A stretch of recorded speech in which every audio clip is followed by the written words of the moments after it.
Amor en Coma, este tema de Manuel Turizo y Maluma que nos permite iniciar a buen ritmo esta semana y a buen ritmo este programa Venezuela Siempre, Siempre Venezuela. Hoy lunes, aquí desde esta señal 1400 1400 AM de La Voz de la Gran Colombia. Buenas tardes, Nancy, ¿cómo estás? Buenas tardes, Alan. Buenas tardes a toda nuestra amable audiencia, esa que está ahí en este dial, en el 1400 AM, La Voz de la Gran Colombia. De nuestras redes sociales oficiales, síguenos en Facebook, en Siempre Venezuela Radio, en Instagram, @Siempre Venezuela Radio, y en Twitter, @Siempre Venezuela. Y en la página web, www.siemprevenezuelaweb.com, www.siemprevenezuelaweb.com.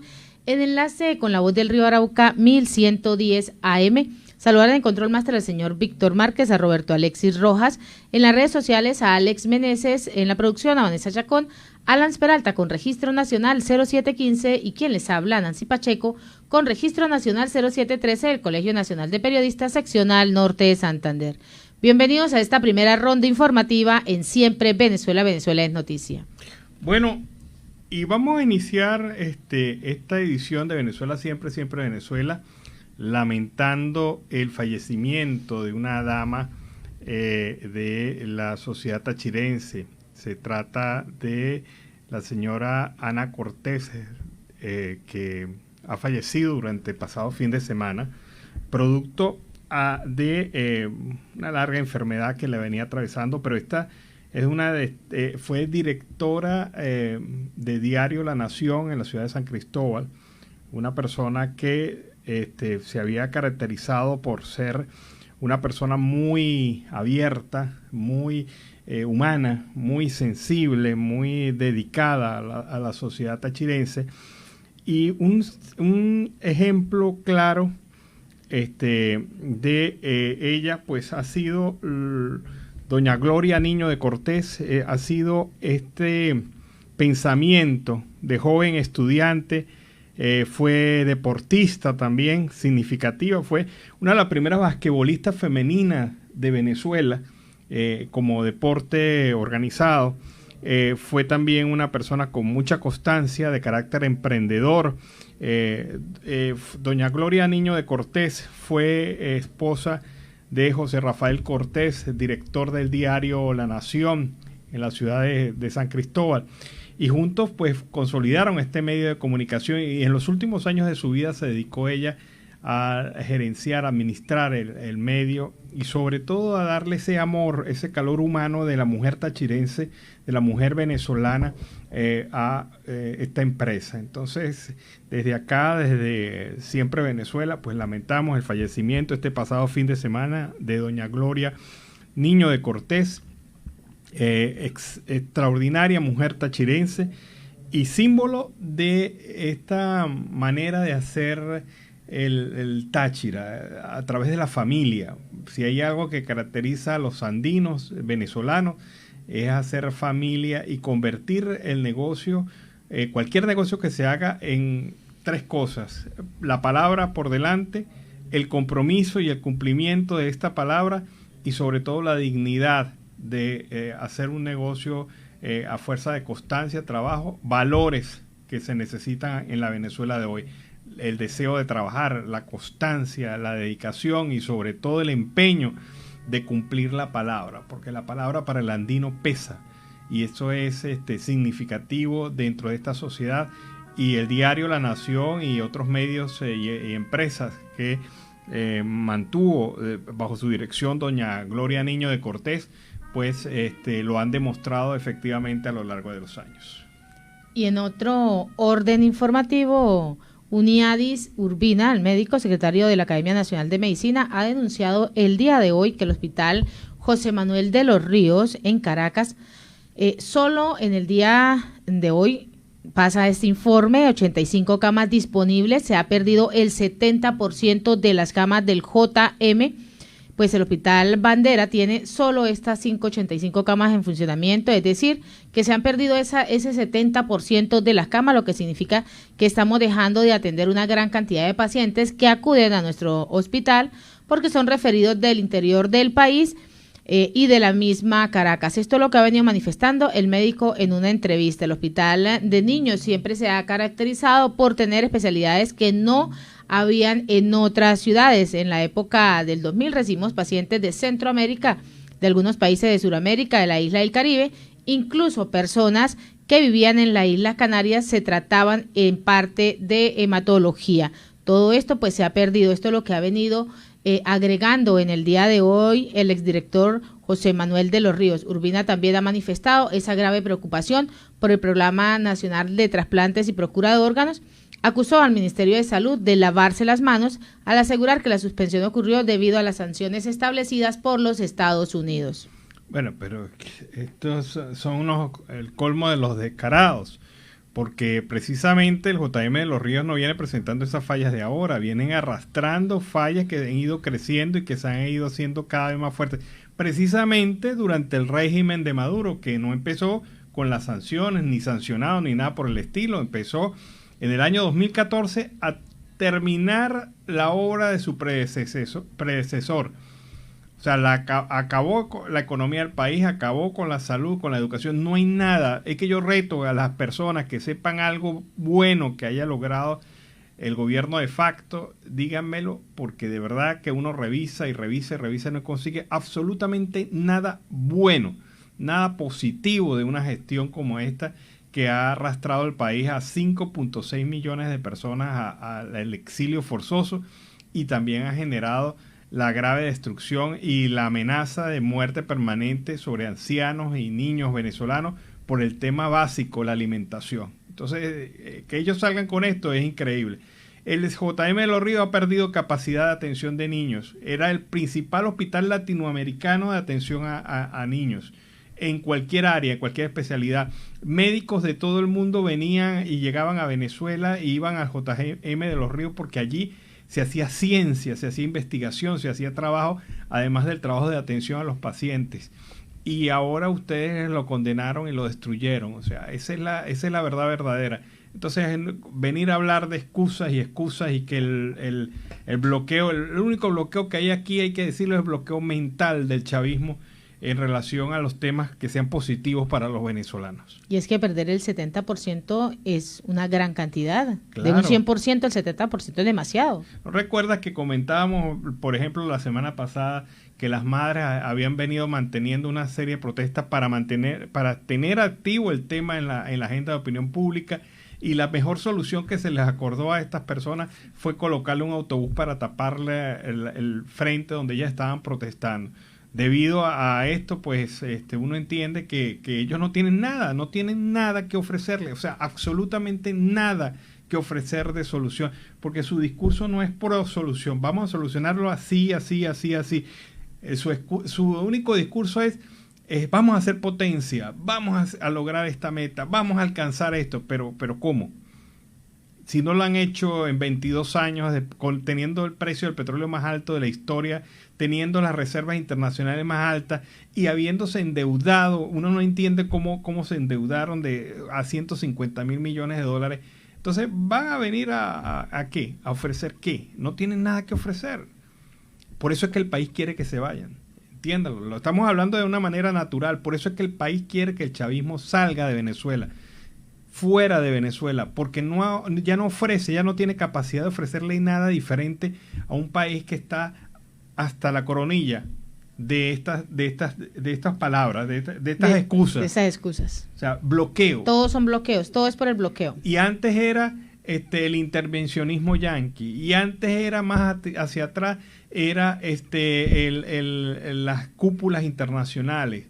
Y más allá era otra cosa. O sea, pero por favor, ¿cuándo van a ofrecerle soluciones a un país que demanda soluciones en la salud, en la educación, en la alimentación, en lo básico, servicios públicos? ¿Cómo es posible que este mismo hospital JM de los Ríos tenga una planta eléctrica inactiva prácticamente porque no tiene combustible? O sea, que los niños que están allí, aún siendo atendidos, están bajo riesgo porque no hay ni siquiera cómo garantizarles energía eléctrica. Entonces vienen estos, no sé qué palabra decirles, pero viene esta gente con estas excusas tan baratas. Definitivamente el país está cansado de excusas baratas del chavismo. Y en otro orden noticioso, dirigentes inhabilitados no podrán postularse a las elecciones del 21 de noviembre. La rectora principal del Consejo Nacional Electoral, Tania de Amelio, reafirmó que los dirigentes políticos que estén inhabilitados pues no podrán postularse como candidatos para las próximas elecciones regionales y municipales del 21 de noviembre. A pocos días de cerrarse el plazo para presentar las candidaturas ante el ente rector, la funcionaria ha venido recordando en la cuenta en Twitter cuáles son esas condiciones de inhabilidad para aquellos que quieran postularse como gobernadores o alcaldes de los municipios. A continuación, pues, mencionamos cuáles son quienes estén sometidos a condena penal mediante sentencia definitiva firme, quienes hayan sido condenados condenados por delitos cometidos durante el ejercicio de sus funciones públicas u otros que afectan al patrimonio público dentro del tiempo que fije la ley a partir del cumplimiento de la condena y de acuerdo con la gravedad de inhabilitación.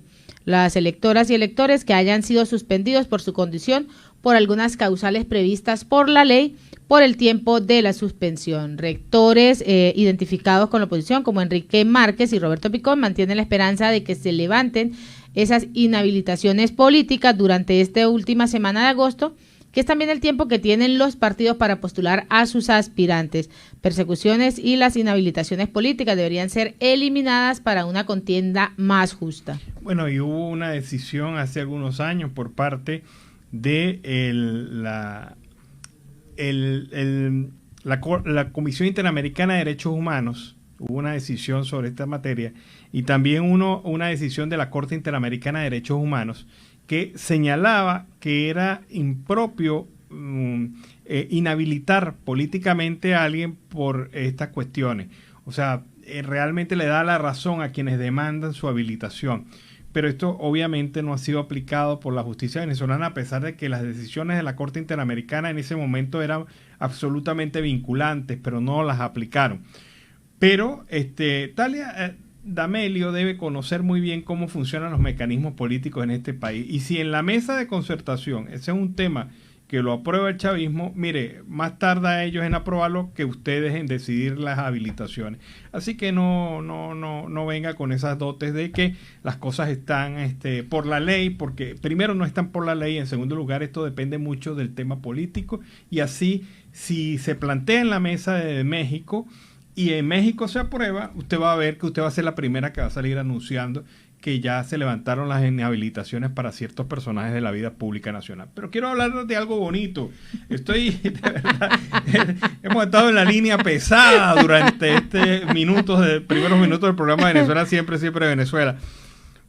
Miguel Cabrera llegó a los 500 jonrones. Mire, que no fue en Detroit, como armaron la fiesta. En Detroit tenían la fiesta armada.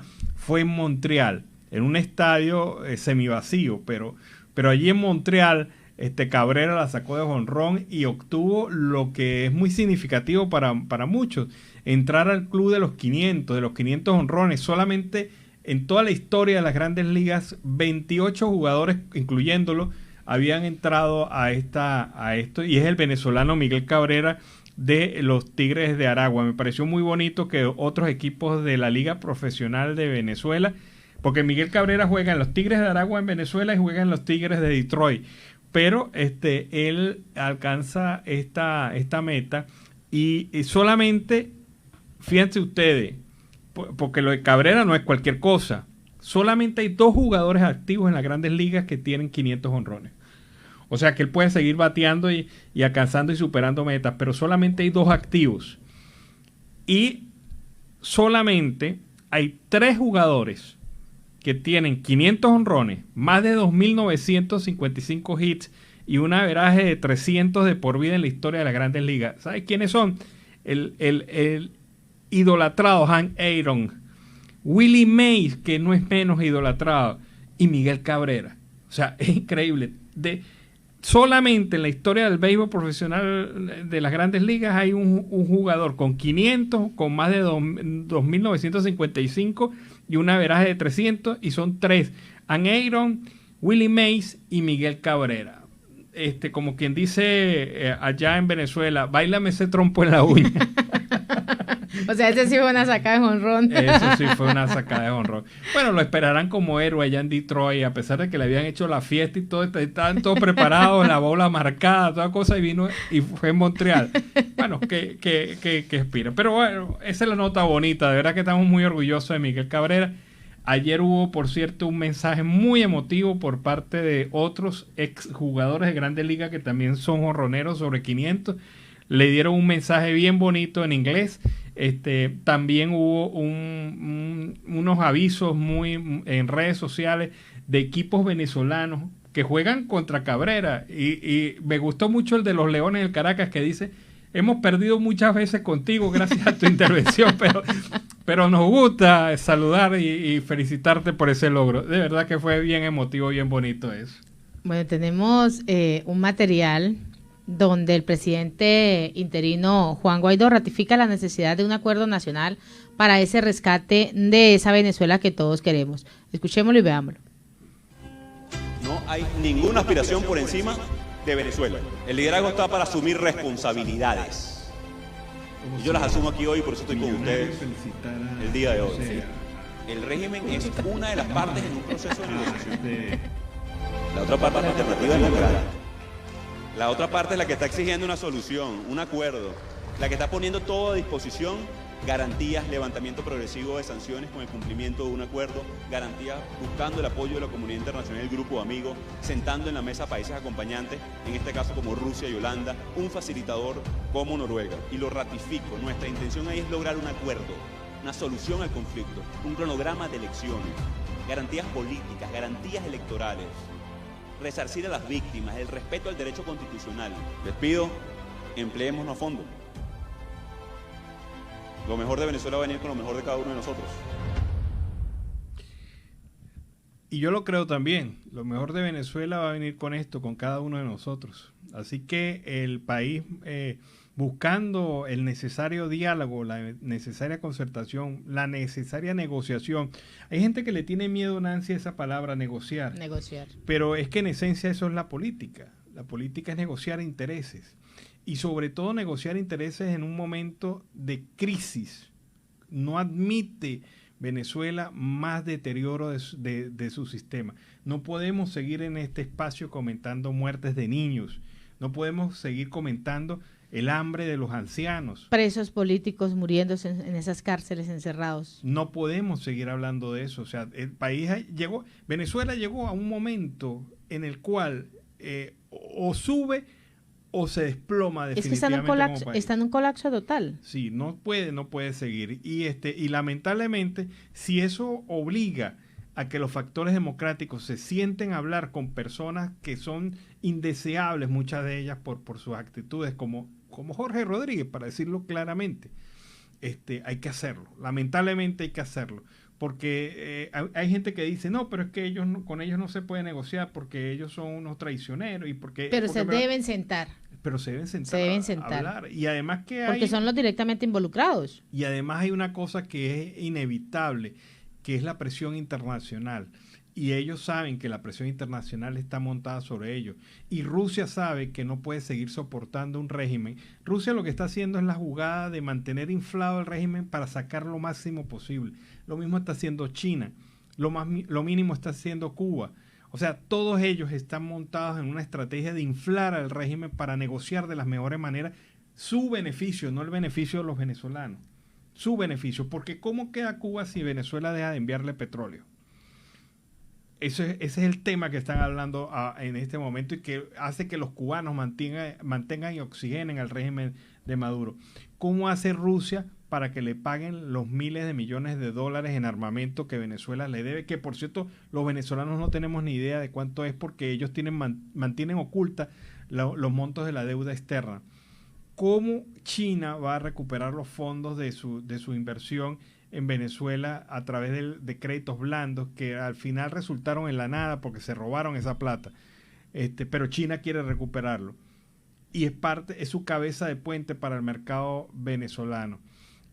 Y el mercado internacional también aquí en Latinoamérica. Esos son los intereses de estos países. Por eso es que ellos mantienen el régimen. no por ideología, no porque Maduro les caiga muy bien, no es porque para ellos el chavismo es la nota, no es porque para ellos sea una condición inevitable de un país, ni porque ni los chinos, ni los rusos, y mucho menos los cubanos se ven representados en un hombre como Maduro. O sea, si ellos lo piensan, o sea, un Putin al lado de Maduro, pues... Piénselo. Hay que pensarlo mucho, ¿no? O sea, no es porque ellos les estén defendiendo, ellos están defendiendo sus intereses económicos. Y en la medida que en la mesa de diálogo en México se les garantice a ellos que se les va a pagar a los chinos y a los rusos, y a los cubanos se les mantenga la provisión de petróleo, esa misma medida, mire, se destraba la negociación. Pero eso es lo que hay que hablarlo. Lamentablemente, a veces hay que sentarse con quien uno no quiere para conversar y para mediar y para hallar soluciones. Y es que los niños de Venezuela no pueden seguir esperando, ni las madres embarazadas pueden seguir esperando, ni los pacientes que están por trasplante pueden seguir esperando, ni tampoco los ancianos, ni los presos políticos, como lo mencionabas tú, Nancy. Nadie puede seguir esperando en Venezuela. Ni el propio venezolano, ese que está ahí a pie cruzando trocha, no puede seguir haciendo eso.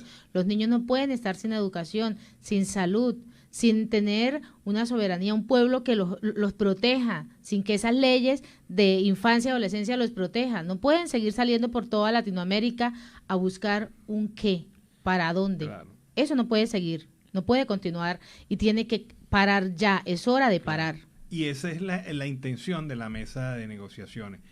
Muchos se aterran por esto de negociar, pero es que por la vía de ser intransigente no se va a lograr nada en Venezuela. Se va a atizar la razón y a ellos no les cuesta. Porque si uno estuviera discutiendo con un gobierno que se preocupa por la salud del pueblo o por su gente, uno diría, bueno, hay razones como para bajarle, aplicarle una media más baja a este tema, pero no. Es una gente implacable con el pueblo, que no les ha importado que el pueblo no esté vacunado. No les ha importado decir que ellos se vacunaron primero. Entonces, ¿qué le va a importar el pueblo en general? Bueno, vámonos a la pausa comercial y musical del momento.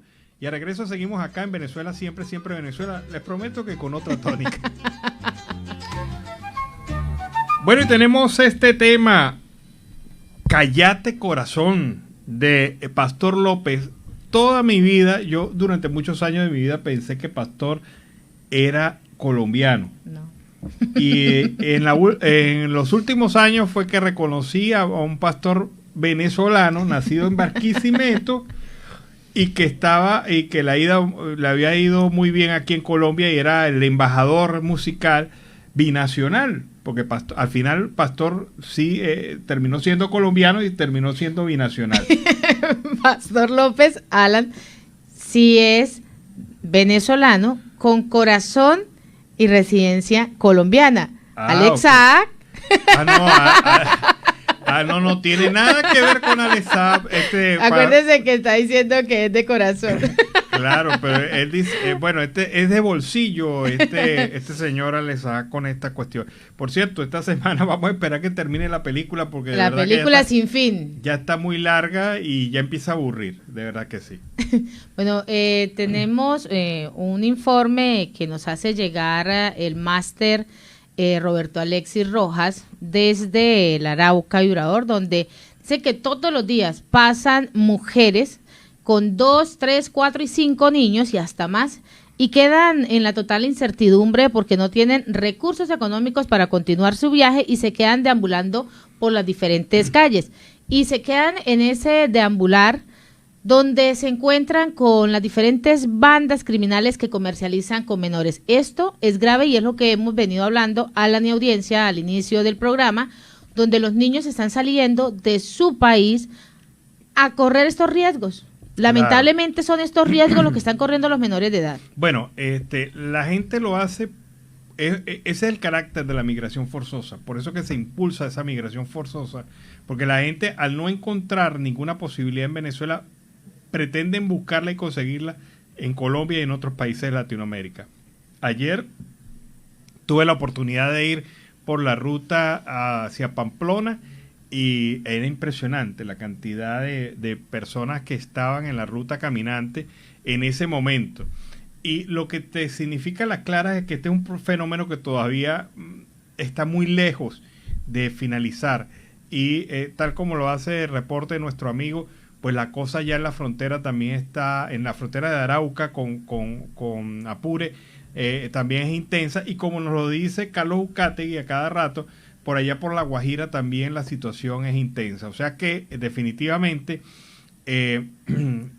lo único que puede garantizar el freno de la migración forzosa es un cambio real del gobierno en Venezuela, porque esta gente, como lo decíamos en el segmento anterior, y necesariamente este comentario me obligó a volver a ratificarlo, esta gente no tiene nada que ofrecerle a Venezuela, absolutamente nada, más allá de su propia supervivencia, más allá de su propio enriquecimiento grosero y vulgar, más allá del maltrato y la humillación del pueblo venezolano, no tiene más nada que ofrecer al país. Y esto es definitivo, esto es claro, no hay ningún cambio en eso.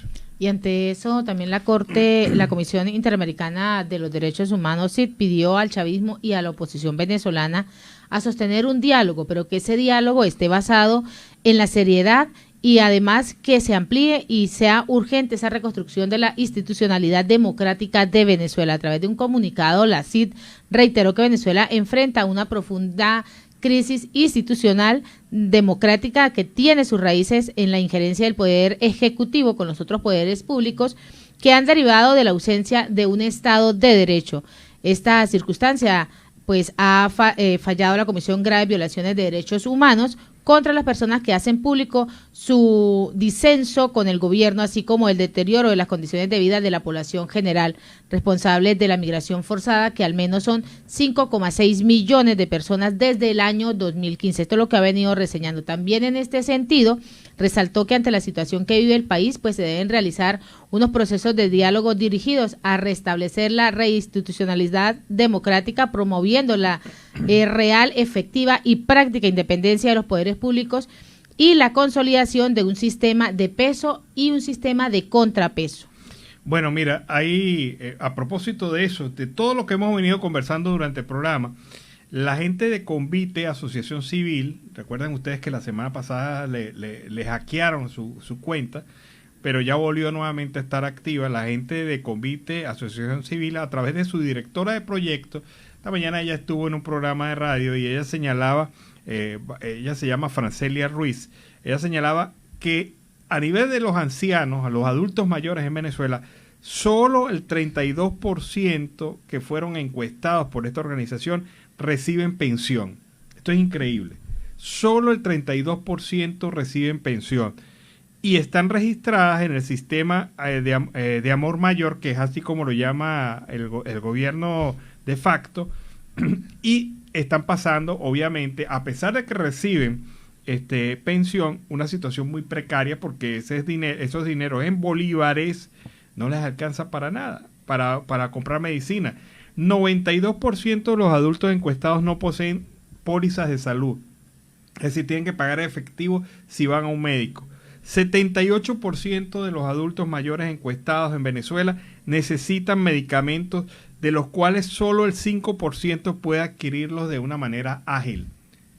Para que un adulto mayor, según esta investigación de la organización Convite, pueda tener una mediana calidad de vida, o sea, no es la óptima, pero sí un nivel de vida mediano, debería por lo menos recibir $50 al mes. $50. ¿Cuánto es que es el salario mínimo en Venezuela? Menos del dólar. Menos de $1. Entonces, menos del dólar. Para que un adulto mayor pueda sobrevivir sin pagar los servicios, solamente pagando su alimentación y sus medicinas, solamente eso, necesitaría un promedio de $50 para hacerlo. Son sus familiares, algunos de ellos que están en el exterior, los que a través de remesas les ayudan, pero esta es una condición grave, que solamente el 5% de los adultos mayores en Venezuela puedan adquirir los medicamentos. Eso habla de la realidad que están pasando. Y en Siempre Venezuela, Venezuela Siempre, vamos con el primer reporte de nuestro corresponsal Oliver Luyano, el amigo de todos.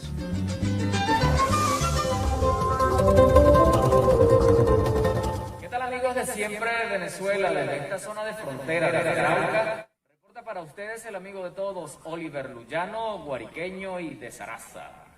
Bueno, mis amigos, seguimos en este recorrido conociendo más historias de nuestros hermanos venezolanos. Bueno, historias que cada día decimos que nos sirven de motivación para otras personas.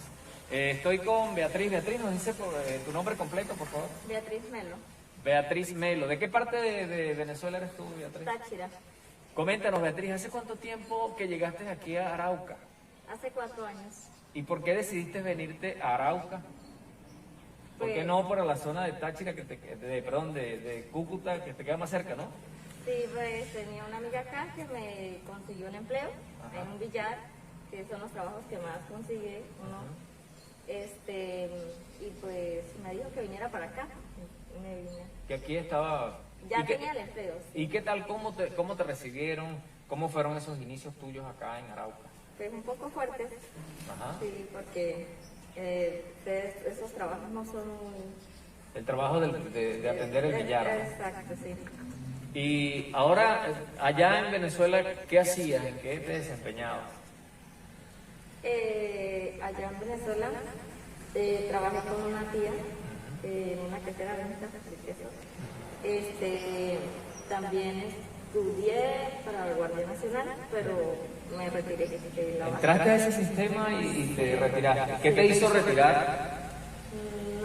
No me gustó. Después que estaba adentro, te diste cuenta que no era lo que te... Ahora, ¿cómo te recibe la gente de Arauca? ¿Cómo te ha ido? Pues chévere. Bien, gracias a Dios. Acá conocí el papá de mi hijo. Acá conociste el amor. Coméntanos cómo es esa historia. Sí, lo conocí allá cuando trabajaba, ya lo conocí. Ya tengo casi 3 años con él. El niño tiene 2 años. Ah, qué bueno. Ya tiene sus papeles, todo, ¿no? Sí, mi bebé sí es araucano. Araucano, llanero. Sí. Ahora esa mezcla de Táchira, de esa zona con los llaneros. ¿Y te has adaptado al clima, a toda la situación acá? Sí, bien, gracias a Dios. Aquí, pues, ya tengo amigos, la familia de mi esposo, todos son muy bien conmigo para que son... ¿Y aquí en qué parte vives? Flor de Millano. Flor de Millano. ¿Y qué planes tienes? ¿Piensas volver a Venezuela? Pues sí, volvería a visitar a mi familia, pero no, regresaría acá. ¿Te quedas acá? Sí. ¿Qué dice tu esposo? ¿Conoce a tu familia el Táchira? ¿Ya han podido visitarlo? Él no ha ido para allá, pero mi familia, algunos han venido. ¿Y lo conoce a todos. No, mi mamá no las conoce. ¿Y cómo ha sido esa integración de ustedes? A las costumbres de la gente de Arauca, tus costumbres, ¿se han adaptado? Pues sí, porque por lo menos a veces yo al hacerle comida hago algunas cosas de allá y él me pregunta qué es, pero sí. Por ejemplo, ¿qué plato le sirves tú que sea de allá de tu tierra y que él se sienta como que, ¿qué es esto? Como nunca lo he probado. Pues... La pizca andina. Eso, la pizca andina, pero acá pues sí lo haces, pero un poco diferente, pero sí. ¿Y qué noticias tienes tú sobre Venezuela? ¿Qué te dice tu familia? ¿Cómo está la situación por allá? Es fuerte porque pues mi mamá me dice que pues trabajan, pero el sueldo no les alcanza. Lo único pues que ellos los ayudan pues porque están en el llano y pues consiguen... Se defiende con el trabajo del llano y comer, pues sí. Y hay muchos productos, ¿no? Y es un poco más fácil la situación. Sí, claro. ¿Soñabas tú con algún momento salir de Venezuela? No. ¿Y cómo tomaste la decisión? ¿Por qué la tomaste? ¿Y a quién le comunicaste? ¿A tu familia? ¿Qué te dijeron? A mi mamá. Pues decidí salir por, pues como estaba todo, el ver que o sea, el ver la situación. La situación que había y todas las limitaciones, ¿no? Ahora, ¿sientes que acá ha cambiado o sea, ha mejorado tu condición de vida? Un poco, sí.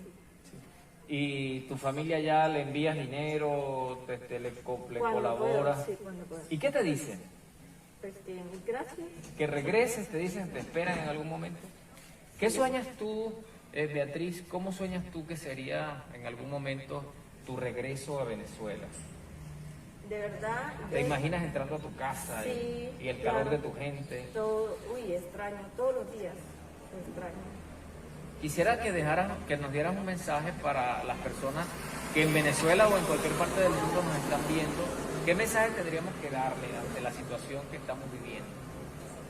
Pues seguir luchando con nuestras familias, que pues algún día volveremos a estar juntos, que no hay que darnos por vencidos, que pronto Dios mediante estaremos juntos de nuevo. Esta situación te ha hecho, que estamos viviendo, te ha hecho, ¿de qué manera te ha hecho cambiar, te ha hecho mejorar? ¿Qué lección te ha dado? Pues la verdad, ¿Qué has aprendido? pues ser como un poco más unida a la familia allá, porque yo a veces estando allá, a veces no pasaba mucho con mi mamá, y pues ahorita me hace falta de verdad. ¿Quisieras retroceder el tiempo para volver y de repente brindarle un abrazo, compartir con tu gente? Exacto. Y los paisanos que están aquí, cuando tú conversas con ellos, ¿qué te comentan, qué te dicen? Ante la situación, te dicen, te piden ayuda, ¿qué te comentan? Pues no, muy poco comentan. Quiero también que dejemos un mensaje para las personas que están aquí, venezolanos, que de repente no están haciendo lo que deberían hacer, ¿no? Lo correcto, que dejan mal parado incluso la condición nuestra de venezolanos. Sí. Pues que bueno, que tomen conciencia y que si nos están ayudando, que busquen cómo trabajar, no haciendo el mal. Bueno, Beatriz, muchas gracias. De verdad agradecido por compartir con nosotros tu testimonio, que como ella misma lo decía, bueno, salió de su tierra en busca de nuevas oportunidades y aquí conoció el amor, aquí está su hijo, aquí está su esposo, y historias como esta de verdad que nos tocan las fibras del corazón, porque vemos esa fuerza y ese espíritu de la gente que sale en busca de oportunidades, a lograr una oportunidad. Como ella lo decía también, trabajando en un billar, que no es fácil, que de repente por ser una dama, alguna persona se quiere pasar los límites. Y bueno, mis amigos, nosotros vamos a estar aquí desde Arauca, llevándoles a ustedes historias como estas que estamos seguros tocan las fibras del... Bueno, mis amigos, desde esta zona de frontera, desde Arauca, reporta para ustedes el amigo de todos, Oliver Luyano, guariqueño y de Zaraza.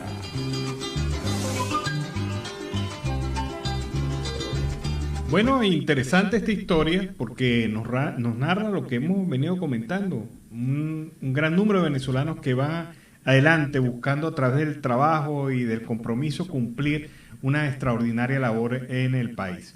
Y bueno, ya que hablamos de Guárico, de guariqueño y de Zaraza, vamos a hablar del guariqueño general. Los guariqueños están pasando necesidades, están pasando mucha hambre, y esto lo describe un informe preparado para nuestro programa.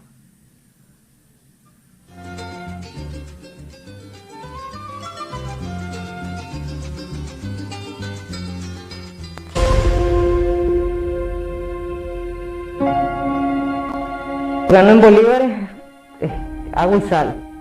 Y bueno, y prácticamente uno está cada rato, oye, ayúdame con tal cosa. Gracias a Dios, bueno, mis hijos son profesionales y han posicionado allá. Pero no es fácil estar dependiendo de otra persona porque tus ingresos no lleguen. ¿Usted sacrifica los adultos, comer a lo mejor algo para que comáis mejor? Claro, siempre. Todos los días se deja de comer algo para darle a él.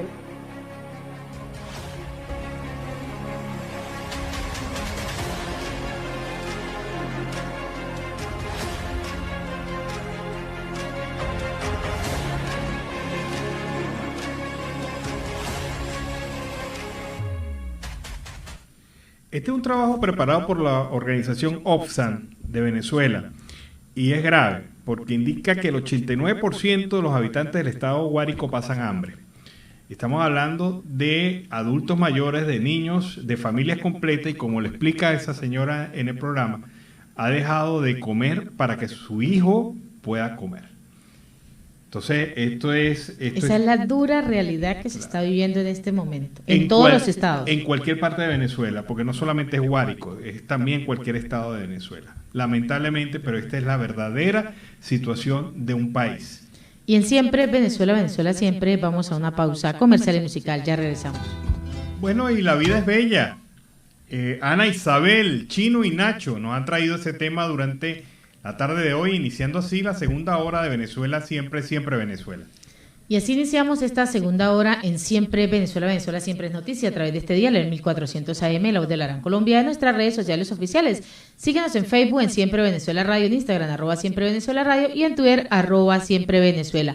En enlace con La Voz del Río Arauca 1110 AM a través de nuestra página web www.siemprevenezuelaweb.com. Y en esta segunda hora se incorpora Radio Delfín 1060 AM. Saludamos en el Control Master a Robinson Cárdenas, a nuestro corresponsal Carlos Uzcategui y a toda esa amable audiencia que se incorpora en este momento a través de estas emisiones. Saludarlos a todos que están ahí pegaditos. Continuamos con más información. Bueno, Nancy, hay que saludar a nuestra audiencia que se está reportando de diversas partes del mundo para ratificarnos que están pendientes un poco de Venezuela Siempre, Siempre Venezuela. Bueno, saludamos a Andy Torres, nos envía un saludo desde Maracaibo, a Virgulti Primo, que nos saluda desde Italia, a Junior Rojas desde Arauca, a María Gabriela, ustedes ya saben, a Gaby, está ahí conectadita con nosotros, ella no nos abandona y está ahí pendiente de toda esa amable audiencia. Y a nuestro máster que siempre está ahí, a Roberto Alexis y a Robinson Cárdenas, a toda esa audiencia que está ahí, conectadita, pegadita, siguiendo siempre Venezuela, Venezuela Siempre. Bueno, y te cuento, nosotros tenemos que tener una sección que se llama El Rincón de Alex. Bueno, en el Rincón de Alex del día de hoy, aquí en Venezuela Siempre, Siempre Venezuela, presentamos las últimas acciones de los abogados de Alex Saab que han llenado de demandas a los tribunales de Cabo Verde con el objetivo de frenar lo que es inminente. El equipo legal de Alex Saab presentó denuncia contra 3 jueces, contra el fiscal general de la Nación de Cabo Verde, por violar sus derechos en diversas ocasiones. Además de las denuncias presentadas la semana anterior, que también fueron varias, ahora nuevamente han presentado una segunda demanda contra José Landín, el fiscal general de Cabo Verde, contra 3 inspectores de policía que intervinieron en la detención, contra 3 magistrados del Tribunal Superior de Barlavento que señalaba y ratificaba la extradición, supuestamente por cometer errores procesales, y también, además, los letrados indican que se excedió el tiempo de detención provisional en la cárcel de Alex Saab, que eran 100 días. Señalan que hubo tortura, perjurio, ocultación de pruebas. Es decir, pues esta gente ha armado un tinglado de enredo judicial que, bueno, vamos a ver si los tribunales, pues, en Cabo Verde superan esta situación, porque han sido recursos de última hora. Además de los 3 presentados la semana pasada, nuevamente presentan otros y acusan a medio mundo. Yo no sé a quién no, a la señora de limpieza también, porque me miró mal. Pero es que si está sufriendo Alex Saab las torturas y toda la represión, ¿qué pueden estar sufriendo en este momento, en este preciso momento, los presos políticos de las cárceles venezolanas? No, claro, o sea, si él sufre allá con todo lo que tiene, porque mire, está como si estuviese en la sala de su casa. Claro, es que Alex Saab está en una mansión, recluido, no es que esté en una celda, porque si tú dices no, que él está en una celda sufriendo, pobrecito, no, está recluido y aislado en una mansión, pero una mansión de que tiene sirvientes, que recibe a la gente que lo visita. Imagínense las torturas que le han podido realizar. Claro, lo torturaron no colocándole el pernil que quería guisadito. Claro, el plato especial que pidió, por eso es una tortura. Por favor, tráigame una de las cajas de CLAP que yo distribuía. No, este señor, le hizo falta algo a esa caja CLAP que me trajeron. Claro, pero lo cierto del caso es que, mire, no hay peor propaganda que aquella de la persona que está vendiendo un alimento y no lo come. Deberían darle a esa unas cajitas de CLAP para que él, bueno, exhibiera su producto y estuviera con diciendo, productos que no son de calidad, ¿no? No, Con no, productos no. que no son de marca. con el producto que come el venezolano común y corriente cuando le llegan las cajitas de Clark, en donde él se hizo multimillonario gracias a eso. Pero lo cierto del caso es que el señor, los abogados del señor, pues no sé cuánto estarán facturando en cuenta, pero si es por cada demanda que mete, pues prácticamente esto se ha convertido en una cadena de demanda y demanda tras demanda y demanda tras demanda para tratar de enredar todo este proceso y darle más oxígeno a lo inevitable. El señor Saab se va a ir a los Estados Unidos y no es de visita. O sea, como dijo Nicolás Maduro, las navidades inician en octubre. Oye, pero a lo mejor se inician antes, presidente de facto, a lo mejor se inician no en octubre, a lo mejor se puede iniciar, ¿por qué no?, en agosto. Así se ve todo este panorama. Pero en otro panorama también, el ministro de Defensa dice que celebremos el cese de la estupidez.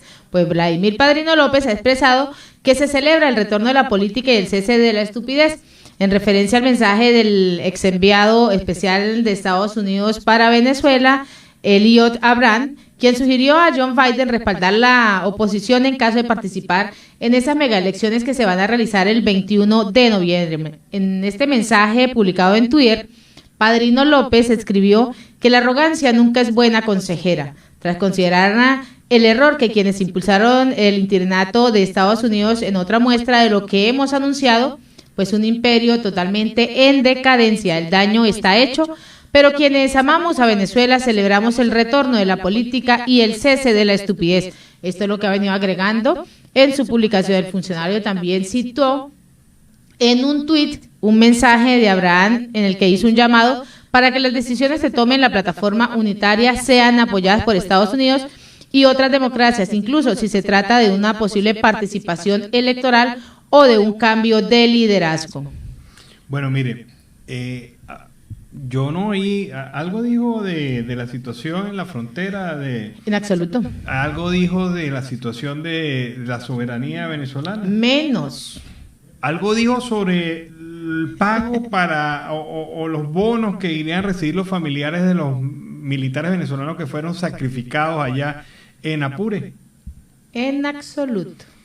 Bueno, Algo dijo de las pruebas que han encontrado en No. un trabajo realizado en Colombia con Gentil Duarte y involucrado el gobierno de Nicolás Maduro. No, tampoco dijo nada. O sea, yo no sé, yo creo que se equivocó el ministro de la Defensa. No debería haber sido ministro de la Defensa, debería haber sido, no sé, ministro de Relaciones Interiores o canciller, pero es que él nunca habla de los temas que en realidad le competen. Él nunca ha hablado de soberanía nacional y de las acciones que va a hacer para alejar a los grupos de las guerrillas, la disidencia de la FARC, los grupos del ELN que operan en el territorio venezolano. De eso no ha dicho absolutamente nada.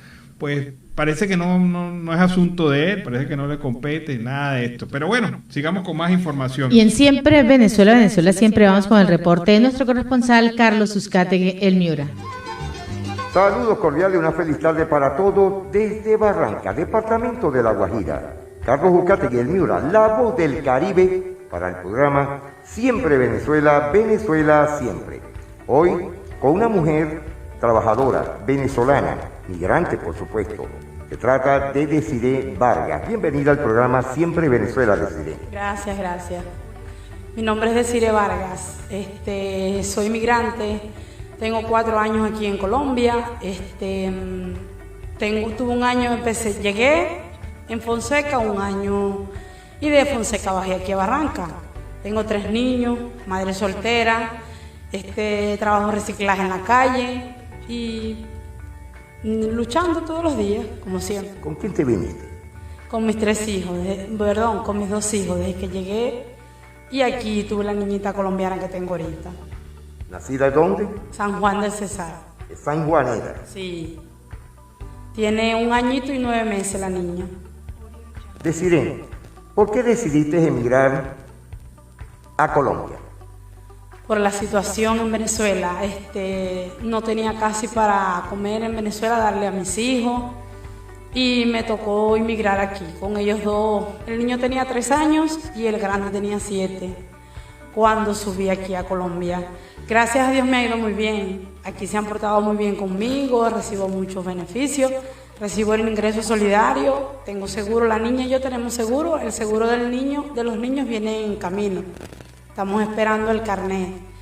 Pero sí, es muy útil aquí, hay mucha gente buena. ¿Cómo te han tratado aquí en Barranca, Desiree? Bien, gracias a Dios. Aquí hay muchos barranqueros que son demasiado bella persona. Y tienen un grandísimo corazón. Yo salgo a reciclar a la calle todos los días y en la calle me consigo mucha gente buena, mucha. ¿Qué proyectos tienes a futuro acá en Colombia, Desiree? Quisiera tener una casa, para tener una casa mía, de mis hijos, pues. Que ese es mi gran sueño. En Venezuela no la tuve y aquí quiero eso para mis hijos. Porque ahorita vivimos en una casita arrendada, pero no tiene mucha seguridad, una casita de barro, pago 60,000 pesos arriendo y ahorita las lluvias que me están afectando bastante porque se me ha caído varias partes de la casa y voy a seguir buscando a ver qué más consigo, pero sí quiero una casa. ¿Cómo te trató el aguacero del día viernes aquí en Barranca? Se me mojó todo, señor Carlos, todo. Se me mojaron las camas, las sábanas, todo.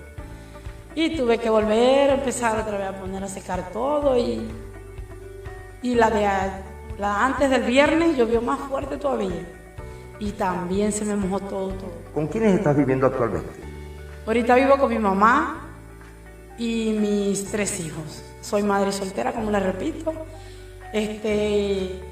Saliendo a conseguir lo que conseguimos en la calle, lo que Dios nos presenta en el camino y guerreando el día a día aquí. ¿Cuántos hermanos tienes aquí en Colombia? Aquí tengo 5 hermanos. Ahorita uno está en Ecuador y los otros 4 están en Fonseca, viven en Fonseca. Pero están bien chévere, bien. Mi hermano emigró a Ecuador y gracias a Dios le está yendo bien allá. Desiree, ¿piensas radicarte permanente aquí en Colombia? Si logro conseguir mi casa aquí en Colombia, sí, me quedo con mis hijos aquí. Porque, como les repito, en Venezuela no tengo casa y si aquí me dan mi hogar para tener mis hijos, yo me quedo aquí. ¿Y la situación en Venezuela con la familia que te queda? ¿Qué te comentan ellos? Que regrese, pero allá la cosa está peor. Aquí más bien estamos que conseguimos para comer, en cambio allá no, es difícil, no hay trabajo y todo por el cielo. Porque gracias al lindo presidente, que todo cada día va más arriba y más arriba y más arriba, no va a ser fácil. Entonces yo prefiero 1000 veces quedarme aquí. ¿Qué extrañas de Venezuela? Mi familia. Y que todo volviera a ser como antes, que todo regresara al tiempo de atrás, que era una Venezuela hermosa. ¿Has llorado bastante? Sí, bastante. Y más en estos tiempos ahorita que estoy atravesando una crisis bastante fuerte. Me diagnosticaron hipertensión y me ha afectado bastante. Me he sentido muy sola, me he deprimido demasiado. Y como en el día paso todo el día solita con mis hijos, entonces eso me ha ayudado bastante. Pero pidiéndole fuerza a Dios, que yo sé que Él lo puede todo.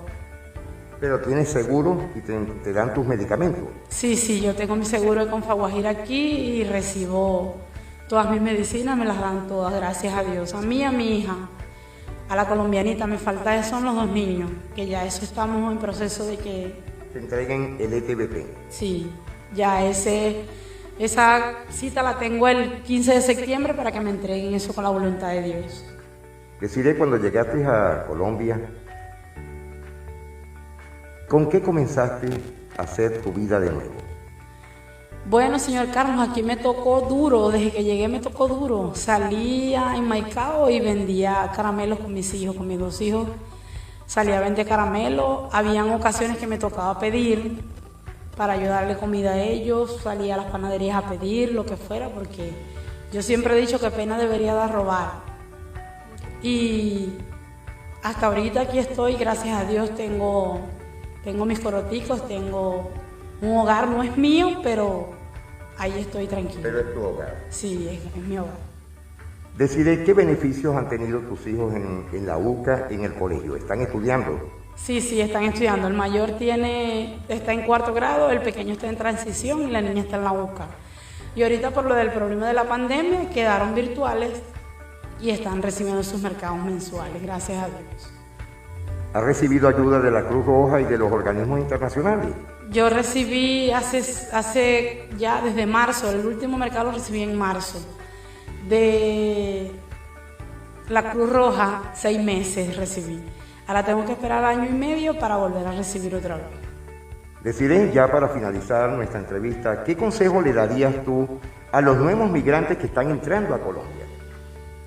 Bueno,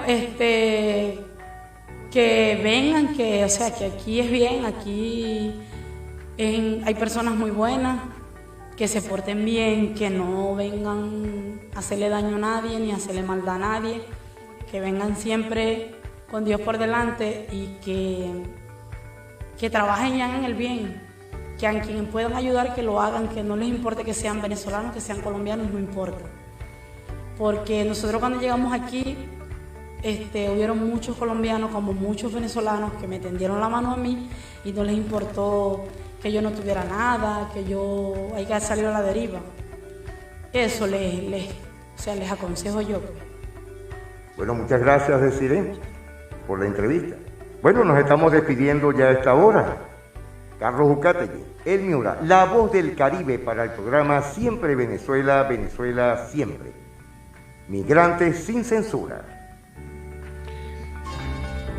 Oye, qué bien, qué bien. Las dos historias han estado buenas, sí. Las de hoy. O sea, historias de progreso, de lucha, de trabajo. Mire que esta señora con sus hijos no los ha abandonado y trabaja como recicladora. Como recicladora, que no es una función muy fácil, que no es un trabajo fácil acá en Colombia, en cualquier parte ser reciclador es fuerte. Pero fíjate, ya tiene su empeño y su meta en su casa, su empeño y su meta de garantizarle salud y educación a sus hijos. Y es que ya realizó el trámite, es lo más bueno. Muchos se quejan, ay, pero es que no tengo. Ya realizó el trámite. Sí, y fíjate, allí una señora muy humilde y mira cómo han logrado crecer. Bueno, donde no se crece es en el sector eléctrico venezolano. De verdad que el déficit eléctrico nacional está llegando a proporciones inéditas y sobre todo en un momento en el cual ningún país del mundo progresa sin electricidad. Yo no sé si hay alguna nación que lo hará, pero desde mi punto de vista, ningún país puede crecer sin electricidad. Veamos cómo está la situación eléctrica en Venezuela. Con seriedad que Venezuela en materia de transición energética está en cero, teniendo muchas capacidades, no solamente en el área eólica, en el área de energía solar, sino también en la producción de hidrógeno. Lo que importa no solamente es el hecho de que podamos levantar el sistema, sino cuánto nos va a costar y cuánto van a pagar los venezolanos por cada kilovatio hora, porque todos los demás países están pensando en cubrir los 3 ejes del trilema energético y lograr que los costos de la energía los hagan competitivos. A mi juicio es importante es que la apertura plena de inversión privada en todas las actividades del sector eléctrico que incluyan hidroelectricidad y fuentes nuevas y renovables con asistencia de multilaterales y los fondos climáticos que existen. Hasta que no haya un cambio institucional y hasta que no haya un cambio de visión y cambio del modelo, no va a poder generarse una corrección en la grave situación que vive el sector eléctrico. Bueno, definitivamente el sector eléctrico nacional está por el suelo, pero hay que recordar que se invirtieron varios millones de dólares en la instalación de un parque eólico en el Médanos de Coro, en donde está el estado Falcón, al norte de Venezuela. Y como en todo lo que hace esta gente, hicieron el contrato, pagaron los anticipos, se robaron la plata y no hay parque eólico. Definitivamente. Elefantes blancos, así sí, nada más.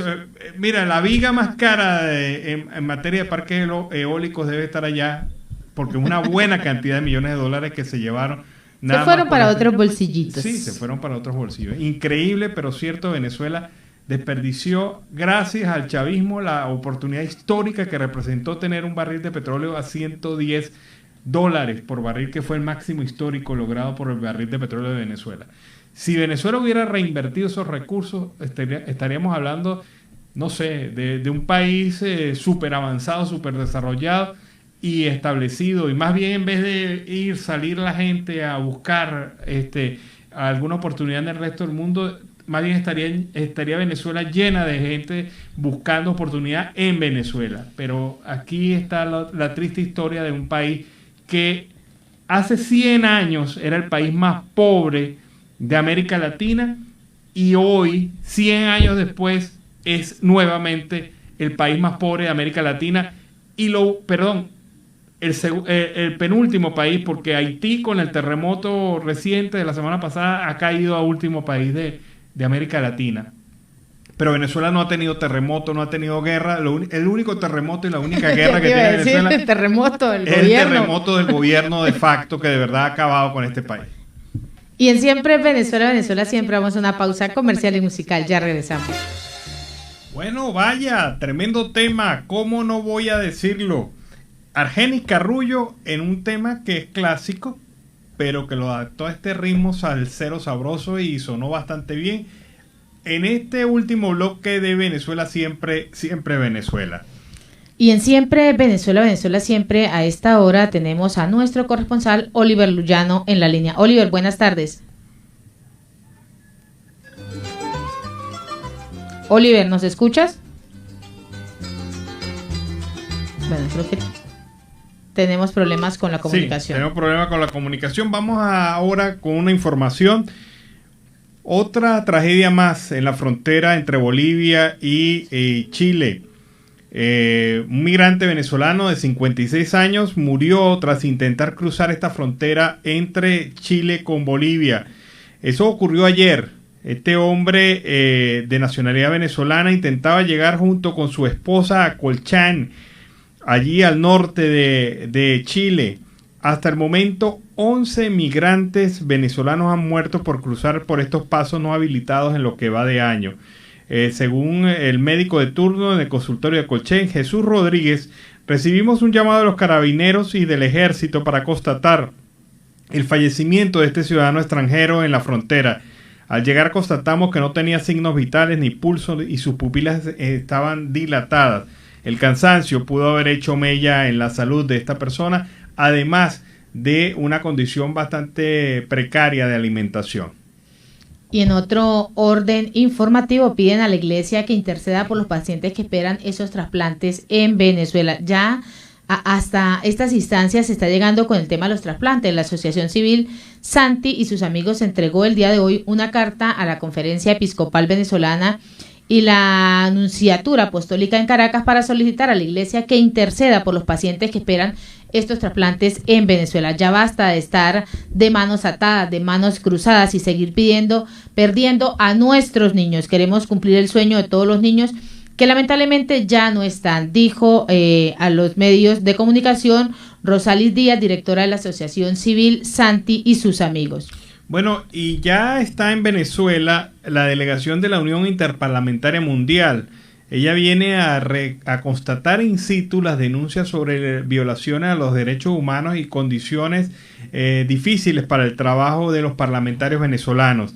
Esta comisión de la Interparlamentaria Mundial, Arriba Venezuela, se va a reunir con el gobierno, con los representantes de la Asamblea Nacional, con la Comisión de Diálogo y los factores opositores, tanto de la Alianza Democrática como del G4. Es decir, vamos a tener una agenda bastante completa con estos parlamentarios aquí en territorio. Y bueno, vamos a encontrar de alguna manera pues una situación de informe, de un nuevo informe al cual debe someterse Venezuela, sí, en esta oportunidad por la Unión Interparlamentaria Mundial. Bueno, ahora sí tenemos a nuestro corresponsal Oliver Luyano en la línea. Oliver, buenas tardes. Buenas tardes, Nancy. Buenas tardes, Alan. Gracias por el contacto. Mis amigos, desde acá, desde esta zona, reporta para ustedes el amigo de todos, Oliver Luyano, guariqueño y de Saraza. Bueno, amigos, hoy vamos a hacer un repaso en este contacto a las principales noticias que hasta el momento han transcurrido en esta zona de frontera. La fuerza pública se une a la estrategia departamental Volvamos al Malecón. En la mañana de este sábado 21 de agosto del año en curso, sobre el sector conocido como el Malecón, ubicado en la capital del departamento de Arauca, en el marco de la estrategia conjunta, coordinada e interinstitucional titulada Volvamos al Malecón, la Gobernación de Arauca, la Alcaldía Municipal, la Fuerza Pública y demás entidades públicas y privadas del Estado realizaron una jornada de embellecimiento y restauración con la que se busca que los araucanos vuelvan a este espacio turístico. Es importante destacar que el Malecón queda en la calle 28, justo al lado del río Arauca. Esta zona es zona de descanso para muchos venezolanos y zona de esparcimiento, que últimamente la situación de abandono y de seguridad era bastante alarmante. Las autoridades tanto del gobierno regional como municipal y muchas instituciones públicas y privadas se hicieron presentes el día sábado y por supuesto también están invitando a la población a que hagan el uso debido de estas instalaciones y que las mantengan. También el llamado muy especial para toda nuestra población venezolana que hace uso de estas instalaciones a que mantengan pues el orden, las normas de higiene y todo esto que ayude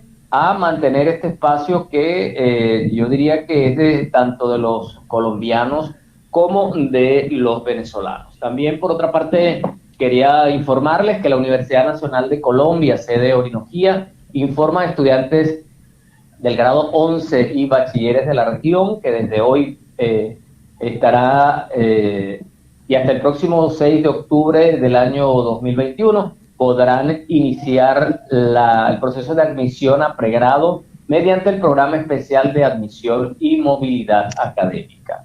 También quiero informarles a toda nuestra audiencia que hay una situación de mucha preocupación debido a los altos índices de violencia que hasta los momentos se observan, ¿no? Enfrentamientos, y por ello la policía de Colombia y la Armada han puesto allí en esa zona mucha vigilancia para contrarrestar esta situación que se está presentando. También el gobernador de esta entidad de Arauca, José Facundo Castillo, participó en la jornada institucional de los programas de desarrollo con enfoque territorial, liderado por el consejero para la estabilización, Emilio José Archila, en donde hizo un llamado para que los 3 municipios de las zonas más afectadas por el conflicto que vive esta zona, como son Arauca, Cabo Norte y Puerto Rondón, puedan acceder a la estrategia de obras por impuestos.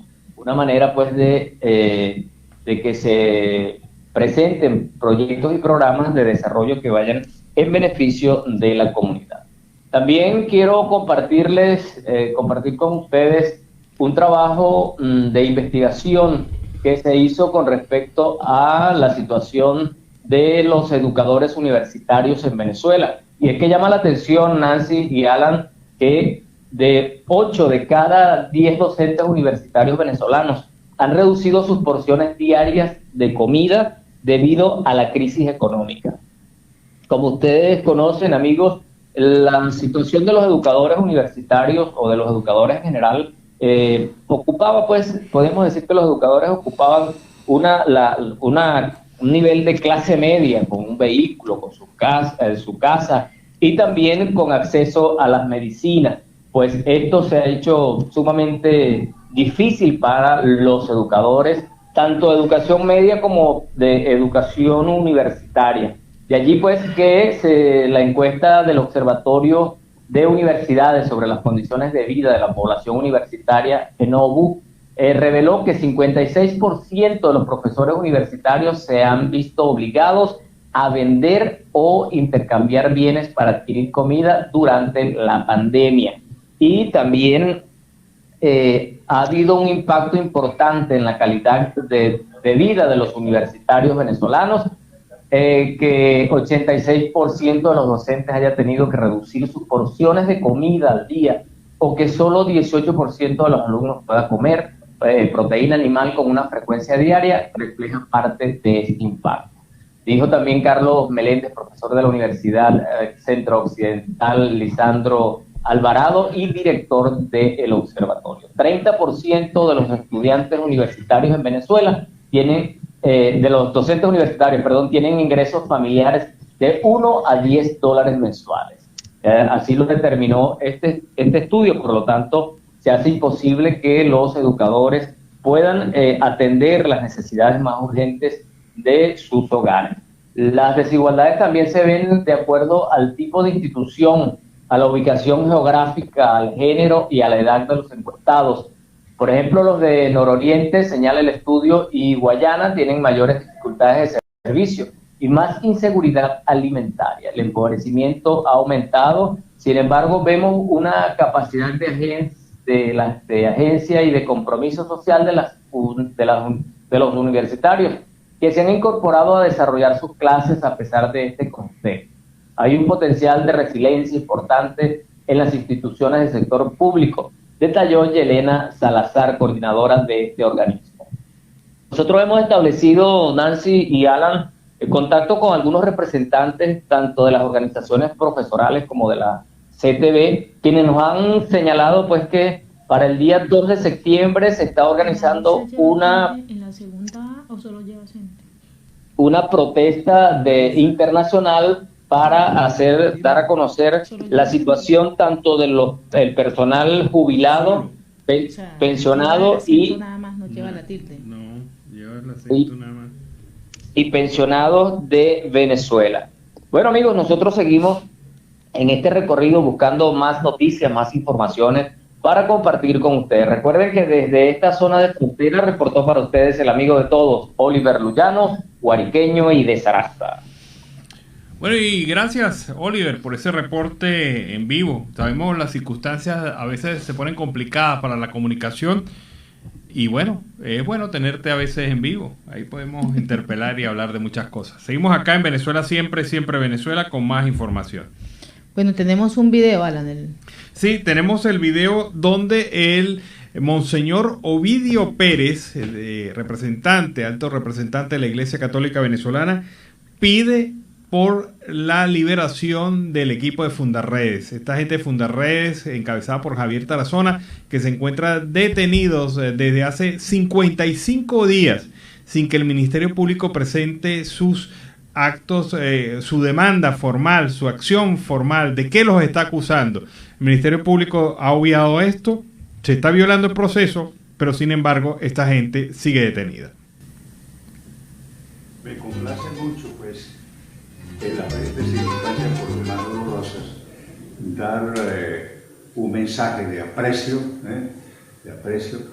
y dando también todo mi apoyo a la libertad completa de Omar de Dios García, un católico, digamos, buen católico, ciudadano ejemplar y muy comprometido con la causa de los derechos humanos, quien hoy pasa por circunstancias, digamos, difíciles, que esperamos se solucionen lo más rápidamente posible. He conversado con Omar Ellis y con Berisa, la mamá y la esposa de Omar de Dios García, y bueno, con ellas hemos visto a ver qué se pueda y qué se debe hacer en este caso para agilizar una solución feliz. Y le pido a Dios que podamos tener en libertad muy pronto a él y a sus dos compañeros y amigos y fraternos, que son los Tarazona, a fin de que se restablezca la justicia y se restablezca la verdad. De manera que mi apoyo y mi invitación a que quien pueda ayudar en este caso a una rápida solución, pues felicitaciones y agradecimiento. Bueno, porque es necesario que esta gente esté en libertad. Se está violando su proceso, se ha violado flagrantemente el proceso. La Fiscalía y el Ministerio Público ha excedido el tiempo de formular sus cargos, y ocurre que esto es como si no pasara nada en Venezuela. Un juez que tampoco reacciona porque ante estas circunstancias, a solicitud de parte, el juez debería decretar la inmediata liberación de estas personas que van a seguir vinculadas a juicio, pero en libertad. Y esto es mejor que nada. ¿Cuántas personas no han cometido delitos graves? Se encuentran actualmente en libertad, supuestamente casa por cárcel. Y esta gente de Fundaredes, que lo que ha hecho es un trabajo bastante fuerte para la defensa de los derechos humanos, simple y llanamente se encuentran y se mantienen detenidas. La idea era evidentemente callar lo que está pasando en la zona de frontera. De alguna manera lo han logrado, pero también han generado solidaridad nacional e internacional que seguramente pues va a lograr en algún momento la liberación de estas personas. Y así con esta nota hemos llegado al final de una emisión más de Siempre Venezuela. Venezuela siempre es noticia, a través de este dial, el 1400 AM, la voz de la Gran Colombia, de nuestras redes sociales oficiales en Facebook, Instagram, Twitter, en nuestra página web www.siemprevenezuelaweb.com, en enlace con la voz del Río Arauca 1110 AM, Radio Delfín 1060 AM. Agradecer al control máster al señor Víctor Márquez, a Roberto Alexis Rojas, a Robinson Cárdenas, en las redes sociales a Alex Meneses, en la producción a Vanessa Chacón, Alan Peralta con registro nacional 0715 y quien les habló, Nancy Pacheco, con registro nacional 0713 del Colegio Nacional de Periodistas seccional Norte de Santander. Hasta la tarde. Hasta la tarde, nos encontramos.